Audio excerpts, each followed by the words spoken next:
Adventure, magandang araw po sa inyong lahat. Ako si Raji Lalata, pwede niyo po akong tawaging Sir Raji. At welcome aboard dito sa Green Adventure Travel and Tour Bus. Habang bumabiyahe po tayo, ihanda niyo na po ang inyong mga ngiti at good vibes dahil ngayong araw, marami tayong madidiscovering magandang tanawin. Ngayong araw, dadalhin namin kayo sa napakagandang destinasyon sa Samar Island Natural Park. Makikita nyo mamaya ang mga kuweba, talon, ilog at kagubatan na puno ng buhay at kulay. Isang malawak na paraiso ng kalikasan na mapapamangha kayo sa kanilang ganda. Kaya siguraduhin na ready ang inyong mga kamera para sa mga magagandang tanawin na ating makikita. Kung titignan natin sa mapa, makikita natin ang Samar Island Natural Park ay matatagpuan sa gitna ng Samar, Eastern Samar at Northern Samar. Ito ay kilala bilang pinakamalaking protected areas sa buong bansa. Mamaya, pupuntahan natin ang mga iilan na kilalang spot tulad ng Sohoton Cave, Langob Cobingan Cave, at Lulugayan Falls. Handa na ba kayo mga ka-adventure? Kung handa na kayo, tara, simulan na natin ang ating biyahe. Kaya relax lang po muna kayo at makinig at sabay-sabay natin tuklasin ang ganda ng Samar. Mamaya, sabay-sabay tayong mag-e-explore sa mga kuweba, kagubatan at talon ng isla. Let's explore, discover, and enjoy the wonder of nature. Pero bago ang lahat, pakinggan muna natin ang safety reminders. Bago tayo magsimula, nais namin ipakita ang aming emergency kit.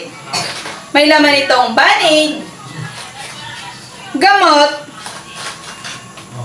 alcohol, at flashlight na handa sa anumang emergency. Lagi namin inuuna ang kaligtasan ng mga turista bago magsimula ang biyahe. Kung may masaktan man o mahilo, agad namin aasagusuhin gamit ang aming first aid supply. Narito na tayo sa Buhoton Natural Bridge, Basay, Samar. Isang sikat na limestone formation. Ang lupa rito ay limestone na kilom. Kaya maraming bato at kuwebang kulay na nabubuo sa lugar. Mainit at malamig ang klima dito, kaya the best ang maglakad ng umaga. Habang presko pa ang hangin. Dito tayo maglalakad at river kayaking adventure sa ilalim ng Natural Bridge. Dito naman sa Sohoton Cave, mararamdaman ninyo ang malamig na hangin at makita ang mga stalactite at stalagmite. Ang temperatura rito ay nasa 25 degrees Celsius, kaya komportableng maglakbay sa loob. May mga paniki, balin sa sayaw, at insekto na bahagi ng ecosystem. Habang nag-spelunking tayo, siguraduhin tahimik at maingat para hindi may istorbo ang mga hayop sa loob ng kuweba. Ngayon sa Paranas Eco Trail and Birding Site na kilala sa lutuang kagubatan. Ayon sa Climograph, mataas ang ulan buong taon kaya presko at puno ang buhay ang paligid. Nandito na tayo sa Langon Cabingab Cave, ang pinakamalaking kuweba sa Pilipinas. Ang lupa rito ay gawa sa clay at limestone kaya medyo madulas. Kaya mag-ingat sa paglalakad. Sa loob makikita ang napakalawak na chamber at maririnig ang tunog ng mga paniki. Magkakaroon din tayo dito ng trekking activity para masilayan ng kakaibang rock formation. Ang Lalayunan Falls ay tinatawag na Mini Negra of Samar. Dahil sa malakas nitong agos, may rock salt at malinaw na tubig na bumabagsak sa napakataas na bato. Ayon sa Climograph, umaabot sa 300 mm ang ulan tuwing tag-ulan. Kaya rumaragsa talaga ang alon. Handa na ba kayo? Tara! At canyoning adventure tayo habang nilalakbay ang Ulat River papunta sa falls. Sa food web ng Samar Island Natural Park ay makikita ang mga ugnayan ng lahat ng nabubuhay. Ang mga halaman tulad ng pako, kawayan, nara ay ang mga nagbibigay buhay sa mga insekto, ibon at unggoy. Ang mga ahas at tagilan naman ay ang mga top predators na nagpapanatili ng balanse sa kalikasan. Habang naglalakad sa trail, obserbahin natin kung paano nga ba nakikita ang mga ugnayan ng mga ito sa totoong paligid. Ang forest niya is composed of dipterocarp. Dito makikita yung mga lawaan, apitong, nara. In terms naman po sa fauna, dito sa Samar, ito yung kauna-unahang area na nakita yung Philippine eagle. yung national bird po natin. Aside from that, dito din makikita yung Rafflesia, which is a parasitic na flower plant. Parasite siya kasi nabubuhay lang siya sa isang vine na very particular sa yan. Ang pangalan ng vine is Tetrastegma. So doon niya, makikita siya doon sa may Basay area. Yun lang ang nakita namin area within the summer.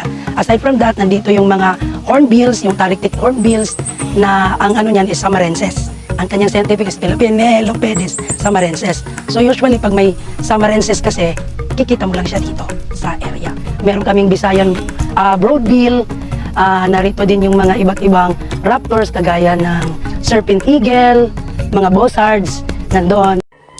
Para po sa ating mga turista, inirerekomenda po namin ang ganitong jacket upang maprotektahan kayo laban sa malamig na hangin o biglaang ulan. Madali rin itong suot at tanggalin kaya practical ito sa biyahe. Para po sa ating mga turista, mainam na magsuot ng komportableng leggings or shorts tulad ng mga ito upang madali kayong makagalaw sa inyong tour. Ang tela ng mga ito ay magaan at breathable kaya hindi kayo maiinitan habang naglalakad. Para sa inyong kaligtasan at ginhawa, mas mainam na magsuot ng matibay at hindi madulas na sandals. Ang ganitong uri ay komportable at swak para sa mahabang paglalakad. Upang maprotektahan laban sa init ng araw, mainam na magsuot ng malapad na sombrero. Makakatulong ito upang manatiling presko at protektado ang inyong ulo at mukha habang nag-e-enjoy sa tour. Maaari po kayong gumamit ng backpack tulad nito upang madala ang inyong mahalagang gamit gaya ng tubig at pagkain at personal na gamit. Magaan ito at hindi mahirap dalhin kahit sa mahabang tour. Maraming salamat po sa pagsama sa amin sa Summer Island Natural Park.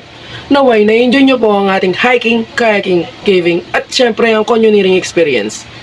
Sana natutunan nyo po ang tungkol sa klima, lupa, halaman at hayop at syempre ang ekosistema ng summer. Ito po ang Green Adventure Travel and Tour. Maglakbay, tuklasin at pangalagaan ng ating kalikasan.